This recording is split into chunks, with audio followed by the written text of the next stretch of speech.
ఆకాశం వైపు చూసేవాడు ఆశావహుడు, నేల మీద నడిచేవాడు నాయకుడు. రాజకీయాల్లో కొందరు శబ్దంతో పరిచయం అవుతారు, మరికొందరు నిశ్శబ్దంతో ప్రభావితం చేస్తారు.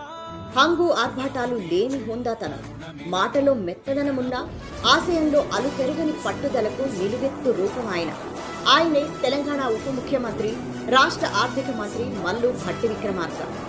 గెలుపు గుర్రం ఎక్కడమంటే గమ్యాన్ని చేరడం కాదు, ప్రజా సమస్యల పరిష్కారానికి మార్గం వేయడమే అని నమ్మే నాయకుడు ఆయన.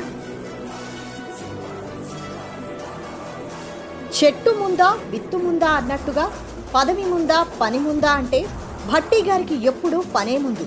తెలంగాణ మలిదశ ఉద్యమ కాలంలో కాంగ్రెస్ పార్టీలో ఉంటూనే ఢిల్లీ పీఠాన్ని కదిలించిన నాయకుల్లో భట్టి విక్రమార్క ఒకరు.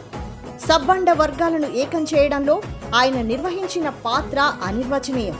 కేవలం నినాదాలకే పరిమితం కాకుండా తెలంగాణ రాష్ట్ర ఆవశ్యకతను పార్టీ అధిష్టానానికి వివరించడంలో ఒక వారధిలా పనిచేశారు.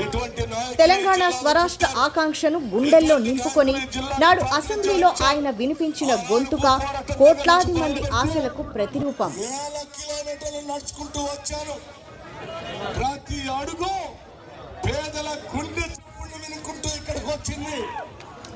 ప్రతి అడుగు ఇల్లు లేని ప్రతి